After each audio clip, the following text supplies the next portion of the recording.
भारतीय संस्कृति में विज्ञान इस विषय पर आयोजित संगोष्ठी के कुछ अंश आपके सामने प्रस्तुत हैं।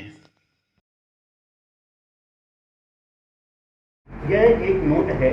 इस नोट के दो पहलू होते हैं, ये पहला पहलू, ये दूसरा पहलू। यदि ये नोट एक तरफ से सही नहीं होगा तो यह नोट समाज में ग्रहण करने योग्य नहीं होगा। उसी प्रकार हमारा ज्ञान लौकिक ज्ञान और आध्यात्मिक ज्ञान दोनों ज्ञान का समावेश है, जिसके चलते जो इस ज्ञान को ले लेता है वो कंप्लीट ज्ञान कहला जाता है और वह समाज के योग्य हो जाता है। अब किसी भी समाज को यदि समझना है तो उसके साहित्य को समझना आवश्यक है, क्योंकि साहित्य ही समाज का दर्पण है। पारंपरिक ज्ञान स्वदेशी लोगों की बौद्धिक संपदा है, जो पीढ़ियों से चली आ रही है और उनके अस्तित्व का अभिन्न अंग है। यह उनकी सांस्कृतिक विरासत, रीति रिवाजों, विश्वासों और ज्ञान प्रणालियों की पीढ़ी से पीढ़ी तक पारित कर दिया गया है। हमारे लिए ज्ञान जीवन का एक गहरा हिस्सा है। इसका आशय यह है, ज्ञान प्रणाली गहराई में सन्निहित है। भारत में साहित्य की परंपरा को देखा जाए, साहित्य की यदि परंपरा को देखा जाए तो यह निष्कर्ष सामने आता है कि भारत में वैदिक और लौकिक दोनों साहित्य प्रचुर मात्रा में उपलब्ध है। वैदिक साहित्य जिसमें वेदों का अखिल ज्ञान विज्ञान के दर्शन के साथ साथ लौकिक परंपराओं के दर्शन भी प्राप्त होते हैं। यही हमारी जीवन शैली में जैसे हमारे जीवन में परिवर्तन आता है वैसे वैसे साहित्य का भी निर्माण होता जाता है। अब हम देखें वेदों में जो सामाजिक व्यवस्था है, जो हमें यह कहते हैं कि हमारी जो व्यवस्थाएं हैं वो अपूर्ण है। मैं उनको कहना चाहूँगा कि हमारे यहाँ वेदों में हर विषय का ज्ञान समाहित है। उदाहरण के लिए यदि हम सामाजिक व्यवस्था को देखें तो क्या है, पुरुष सूक्त में है, ब्राह्मणो समुखमासीत् बाहु राजन्यः कृतः ऊरु तदस जलवैश्यः पदभ्यागुं शूद्रो अजायत। गुण आधार को लेकर के वेद पुरुष के मुख से ब्राह्मण और बाहु से क्षत्रिय, उरु से वैश्य और पैरों से शूद्र की उत्पत्ति हुई है, गुणाधार लेकर के। यह एक सामाजिक व्यवस्था है। दूसरा यदि हम देखें तो उपनिषदों में यदि देखा जाए कि दान किसको दिया जाना चाहिए तो उसके विषय में भी विस्तृत चर्चा है।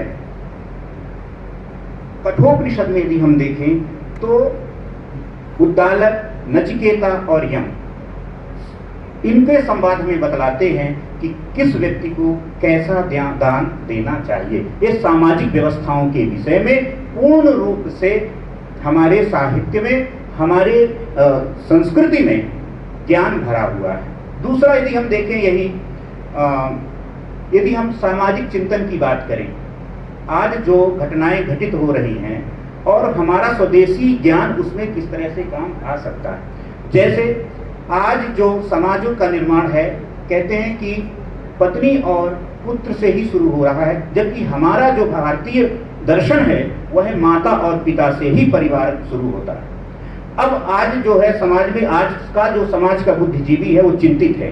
परिवार का विघटन हो रहा है। जहां परिवार की गणना माता पिता से प्रारंभ होती थी, वहीं आज परिवार की गणना पत्नी और बच्चों से प्रारंभ होती है। समाज में पति और पत्नी के मध्य संबंध विच्छेद बढ़ते क्रम में है, जिसका मूल कारण आपसी समन्वय एवं निष्ठा का अभाव है। यदि पारिवारिक संबंधों में समस्या का समाधान देखें तो महाकवि कालिदास रचित अभिज्ञान शाकुंतलम में श्लोक चतुष्टय को यदि पढ़ा जाए, देखा जाए तो इस समस्या का समाधान वही वर्णित है। कहा जा रहा है कि कर्ण अपनी पालिता पुत्री शकुंतला को आश्रम से विदा करते हुए कहते हैं कि पुत्री, तुम सास ससुर आदि की सेवा करना, सपत्नियों के साथ प्रिय सखियों जैसा व्यवहार करना, पति के द्वारा अपमानित होने पर भी रोष से उसके विरुद्ध आचरण मत करना, सेवकों के प्रति अत्यंत उदार रहना और अपने भाग्य पर गर्व मत करना। इस प्रकार का आचरण करने वाली स्त्रियां ही गृहिणी नाम को सार्थक करती हैं और इसके विपरीत आचरण करने वाली स्त्रियां तो कुल के लिए पीड़ादायक ही होती हैं। शुश्रूषस्व गुरुन् कुरु प्रिय सखी वृत्तिं सपत्नी जने भर्तुर्विप्रकृता पिरोषणतया मास्म प्रतीपं गमः भूयिष्ठं भव दक्षिणा परिजने भाग्यत्वनोत्सेकनी यान्तेवं गृहिणी पदं युवतयो वामः कुलस्यादयः। एक तो यदि हम साहित्य रचना की भी यदि बात करें तो हमारे भारतीय संस्कृति में साहित्य की ही यदि हम चर्चा करें तो एक ऐसा श्लोक आता है जो केवल एक वर्ण में ही बन जाता है। वह है माघ रचित शिशुपाल वधम में है दादा दाद दो दुद दुह दादी दादा दो दूध दी ददोह दुद्दादह दद दे दुद्दे ददा अददह अददह। एक ही वर्ण में ये हमारा सामर्थ्य है, ये हमारे आचार्यों का सामर्थ्य है। अब यदि हम इसके बाद में यदि देखें कि आज हम विश्व की समस्याओं पर ध्यान दें तो हमें यह देखने को मिलता है कि भारत में हर प्रकार की समस्याओं से निपटने के लिए पूर्व में ही प्रयास किए गए। भारत की दृष्टि इतनी आगे थी कि आज भी गली गली में सामान्य रुपयों में मिलने वाले जो पंचांग है जिसमें सैकड़ों वर्ष पूर्व और आने वाले सैकड़ों वर्षों में क्या क्या घटना घटित हुई है और क्या क्या घटना घटित होने वाली है, इसका पूर्व सटीक अनुमान किया गया है। आज करोड़ों रुपयों की मशीनें खगोलीय घटनाओं को कुछ ही समय पूर्व घटने वाली घटनाओं को बता पाती हैं, जबकि पंचांग तिथियों को आधार मानकर खगोलीय घटनाओं को पहले ही सूचित करता है। भारत का ज्ञान विज्ञान हजारों वर्षों से शोध का विषय रहा है। इसकी तकनीकी कारीगरी का उदाहरण संपूर्ण विश्व मानता है। यदि कुछ उदाहरण देखें तो भारत का कैलाश मंदिर, यदि निर्माण की बात करें, कारीगरी की बात करें तो भारत का कैलाश मंदिर, रानी की वाव, कोणार्क का सूर्य मंदिर आदि, इन सबसे यही सिद्ध होता है कि भारत एक ऐसा देश रहा है जहाँ ज्ञान का भंडार है। यदि हम देखें कि कहते हैं कि भाई हमारे यहाँ जो है पृथ्वी गोल है, इसका प्रमाण सूर्य सिद्धांत में, और वह है लिखा हुआ है सर्वत्रैव महीगोले स्वस्थानम उपरि स्थितम मन्यन्ते खे यतो गोलस तस्य क्वार्धम क्वा अधः। मतलब कि यह शून्य में स्थित जो पृथ्वी है इसके ऊपर भी जो है शून्य है और इसके नीचे भी शून्य है, अर्थात कुछ भी नहीं है। तो यह ज्ञान सूर्य सिद्धांत में है, यानी कि आज से 2300 साल पहले भी हमारे पास में ऐसी तकनीकी थी, ऐसा ज्ञान था जिसके माध्यम से हम समाज को बता रहे हैं। दूसरी बात, ये शतपथ ब्राह्मण में भी इस विषय को मिलता है कि परिमंडलम व अयम लोका, लोका अर्थात पृथ्वी का आकार गोल है, शतपथ ब्राह्मण में लिखा हुआ है। यजुर्वेद में देख और तो और यदि हम यह देखें, वेद में देखें, अयम गौः पृथ्वीरक्रमीश दसन्ना मातरम पुरः पितरम च प्रयस्वः। पृथ्वी अंतरिक्ष में घूमती है, यह अपनी धुरी पर अपनी माता जल के साथ घूमती है। अर्थात आज जो विज्ञान हमें बता रहा है वो हम सैकड़ों साल पहले ही बता चुके थे पूरे संसार को। आगे यदि हम देखें भारतीय कला, अब हम देखते हैं भारतीय कला के विषय में। तो कला के क्षेत्र में देखा जाए तो मानव जीवन को मनोरंजित करने के लिए भरत मुनि ने नाटक की रचना की। वेदों के क्रम में ऋग्वेद से पद्य, यजुर्वेद से अभिनय, सामवेद से गीत और अथर्ववेद से नवरस को लिया। विद्वानों का मत है कि भरत मुनि रचित नाट्यशास्त्र जिस रूप में वह उपलब्ध है उसमें लोग काफी क्षिपक बताते हैं।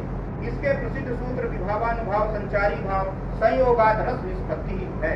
इसमें नाट्यशास्त्र का सांगोपांग प्रतिपादन किया गया है। भरत मुनि का नाट्यशास्त्र रूपकों का आधारभूत ग्रंथ है। रूपक अर्थात नाटक। कहा गया है कि भरत मुनि रचित प्रथम नाटक का अभिनय, जिसका कथानक देवासुर संग्राम था। देवों की विजय के बाद इंद्र की सभा में इसका आयोजन हुआ था। आचार्य भरत मुनि ने अपने नाट्यशास्त्र की उत्पत्ति ब्रह्मा से मानी है, क्योंकि भगवान शंकर ने ब्रह्मा को तथा ब्रह्मा ने अन्य ऋषियों को काव्य शास्त्र का उपदेश दिया। नाटकों का मंचन जब व्यापक तरीके से लोक में व्याप्त हुआ तब रूपक के भी 10 भेद माने गए। मानव जीवन को हमेशा से अपने विकास के लिए तत्पर रहने वाला समाज महाकवि भास के 13 नाटक के अत्यंत मार्मिक वर्णन के उदाहरण हैं। उसी क्रम में महाकवि कालिदास ने तो मानव जीवन के प्रेम और प्रतीक्षा दोनों को सम्मिलित करते हुए अपनी रचना प्रदान की। यदि आधुनिक रचनाओं को देखें तो व्यंग्य विधा में श्री हरिशंकर परसाई की रचना भोला राम का जीव आदि हम सबसे अछूता नहीं है। जीवन प्रसंग से जुड़ी रचनाएं मनोरंजन के साथ साथ हमें सोचने पर विवश कर देती हैं। नायक नायिका की अपनी अपनी प्रतिभा लोक रंजन के लिए पर्याप्त माना जाता था, किंतु आचार्य विशाख दत्त द्वारा लिखित मुद्रा राक्षस नामक नाटक ने इस बात का भी खंडन किया कि नायिका के बिना भी नाटक की रचना की जा सकती। इसका मुख्य केंद्र राजनीति और कूटनीति है, अन्य सब गौण भाव में स्थित है। आज की भूगढ़ दृश्य काव्य परंपरा को इस विषय पर विचार करना होगा कि समाज को ऐसे तथ्य प्रदान किए जाएं जिससे मर्यादाओं के साथ साथ व्यवस्थित सामाजिक चित्रण हो।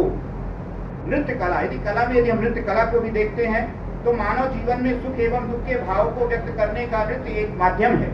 नृत्य भी मानव के मनोभावों को व्यक्त करने की शारीरिक अभिव्यक्ति है। नृत्य में भाव भंगिमाओं के माध्यम से कहानी कथानक को प्रस्तुत किया जाता है। भारत में यदि हम नृत्य का इतिहास देखें तो इसका इतिहास बहुत ही प्राचीन है।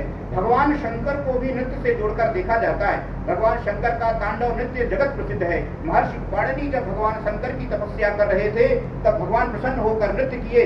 कहा जाता है नृत्यावसाने नटराज राजो ननाद ढक्काम नव पंचवारम अर्धातु काम सनकादि सिद्धांत एतत् विमर्शे शिव सूत्र जालम। जो 14 सूत्र निकले थे वो भगवान के डमरू से ही निकले थे और जब भगवान नृत्य किए थे उसी समय ही ये 14 सूत्र निकले थे। भारतीय संस्कृति, भारतीय मनुष्यों ने अपने राष्ट्र में होने वाले सभी गतिविधियों का हजारों वर्षों तक अध्ययन करने के बाद समाज एवं व्यक्ति के दैनिक रहन सहन व उनके जीवन स्तर में आए परिवर्तन को देखते हुए पड़ने वाले प्रभावों को जीवन जीने के नियम के रूप में परिवर्तित कर दिया, जिससे कि मनुष्य का जीवन स्तर, मानसिक स्तर, सामाजिक स्तर और आर्थिक स्तर अपनी उच्चतम अवस्था को प्राप्त हो सके। भारत की संस्कृति प्राचीनतमा है एवं सर्वोत्तम ज्ञान और विज्ञान से पुष्ट है तथा यह संस्कृति सर्वदा आकर्षण का केंद्र रही है। भारत की संस्कृति अनादिकाल से मानी जाती है। लोक हित में रत यह संस्कृति पूर्व जन्म और आने वाले जन्मों तथा जीते हुए भी जीवन मुक्ति की बात करती है। भारतीय संस्कृति ने विश्व के लिए सर्वदा यही कहा है, सभी सुखी होवें, सभी रोग मुक्त रहें, सभी मंगलमय घटनाओं के साक्षी बने और किसी को भी दुख का भागी ना बनना पड़े।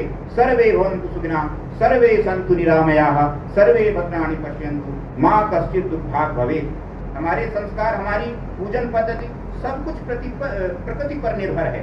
नदी, पर्वत, वृक्ष, पठार सबको भारतीय संस्कृति ने महत्व दिया है। हमारी संस्कृति ने विश्व को जीवन जीने के उद्देश्य बताए हैं। जहाँ पूरा विश्व अपनी भौतिक उपलब्धियों तथा प्रभुत्व के लिए परस्पर युद्धरत था और नगर ग्राम जलाए जा रहे थे, वहाँ की मूल संस्कृति नष्ट की जा रही थी, तब हमारे इस देश के वनवासी समाज ने जंगलों एवं पहाड़ों में रहकर कठिन वातावरण में रहते हुए भी हमारी संस्कृति को जीवित रखा और उन प्रथाओं को परंपरागत रूप से वर्तमान समाज से परिचित करवाया। अभूतपूर्व बलिदान एवं तपस्या सदैव आदरणीय है। भारत की सभ्यता विश्व को भौतिक उन्नति के साथ साथ आध्यात्मिक उन्नति की ओर अग्रसर कर रही है। भारतीय संस्कृति वह संस्कृति है जिसमें भगवान राम, भगवान कृष्ण, गौतम बुद्ध, महावीर, स्वामी रामकृष्ण और विवेकानंद आदि महापुरुषों ने अपने अपने समय पर विश्व का मार्गदर्शन किया है। भारतीय संस्कृति मानवीय मूल्यों के प्रति गंभीर है। भारतीय संस्कृति वह संस्कृति है जहां भगवान श्री रामचंद्र अपने पिता के वचनों का पालन करने के लिए सर्व सामर्थ्य होते हुए भी अपने अनुज भरत को राज्य देकर वन में चले गए। पति धर्म का पालन करते हुए रावण से युद्ध किया तथा विजय होकर विभीषण को लंका का पूरा राज्य देकर मानव आदर्श को सर्वोच्च स्थान प्रदान किया। स्वामी विवेकानंद जी ने शिकागो सम्मेलन में जाकर अपने भाषण की शुरुआत भाइयों और बहनों से शुरू किया तो वहां पर बजने वाली हजारों तालियां इस बात की द्योतक थी कि भारतीय संस्कृति का सभी ने हृदय से स्वागत किया। भारतीय संस्कृति में नारी सदैव पूजनीय रही है। स्त्री के सम्मान के बिना किसी भी कार्य का शुभ परिणाम प्राप्त नहीं होता है। मनुस्मृति में उल्लेख है, जहाँ स्त्रियों की पूजा होती है वहाँ देवता निवास करते हैं और जहाँ स्त्रियों की पूजा नहीं होती, उनका सम्मान नहीं होता, वहाँ किए गए समस्त अच्छे कर्म भी निष्फल हो जाते हैं। यत्र नार्यस्तु पूज्यन्ते रमन्ते तत्र देवताः, यत्र हितास्तु न पूज्यन्ते सर्वाः तत्र फलाः क्रियाः अफलाः क्रियाः। भारतीय संस्कृति सदैव उत्कृष्ट समाज का निर्माण करती रही है। विश्व में जहाँ स्त्रियों को समान अधिकार देने की चर्चा परिचर्चा होती है, वहीं भारतीय संस्कृति में नारी और पुरुष का समान अधिकार है। भगवान अर्धनारीश्वर इस विषय को चरितार्थ करते हैं। भारतीय संस्कृति में स्त्रियों को माता और बहन की दृष्टि से देखा जाता है। कहा गया है सदैव दूसरे की पत्नी को अपनी माँ की तरह समझना चाहिए, सदैव दूसरे के धन को मिट्टी के समान समझना चाहिए और सभी को अपने जैसा ही समझना चाहिए। ऐसा जो ऐसा आचरण करता है वही सच्चा ज्ञानी होता है। मातृवत परदारेषु परद्रव्येषु लोष्टवत् आत्मवत् सर्वभूतेषु या पश्यति स पंडिता। निष्कर्ष निकाला जाए तो यह हमारे सामने आता है कि भारत की संस्कृति हजारों वर्ष पूर्व थी। जब यहाँ मानव सभ्यता का विकास हुआ तब सबसे पहले संस्कृति भारतीय संस्कृति ही थी, ऐसा अनुमान लगाया जा सकता है। यहाँ की कला परंपरा हमेशा से विश्व में वंदनीय रही है। भारतीय संस्कृति सर्वदा लोकहित के लिए है। यहाँ की संस्कृति में रचे बसे साधु संत महंत तथा सामान्य जन भी लोक कल्याण में रत है, जो कि भारतीय संस्कृति का सार तत्व है। विद्वानों का कथन है कि 18 पुराणों में व्यास जी का निष्कर्ष 2 वाक्यों में किया गया है कि परोपकार अर्थात दूसरों के प्रति उपकार करना ही पुण्य है और दूसरों को पीड़ा पहुंचाना पाप है। 18 पुराणेषु व्यासस्य वचनद्वयम् परोपकारः पुण्याय पापाय परपीडनम्। भारतीय संस्कृति में आध्यात्मिक और लौकिक उन्नति करते हुए व्यक्ति का जीवन व्यतीत होता है। भारत की संस्कृति निश्चय ही गर्व करने वाली संस्कृति है। भारतवासियों को सदैव इस बात का गर्व रहेगा इस धरती पर भगवान राम, भगवान कृष्ण, गौतम बुद्ध, महावीर, आचार्य चाणक्य, स्वामी रामकृष्ण परमहंस और विवेकानंद आदि ने जन्म लेकर विश्व का मार्गदर्शन करते हुए भारत के रजकण को शिरोधार्य किया है। भारत की सभ्यता में रहना गर्व का विषय है। जय हिंद, जय भारत।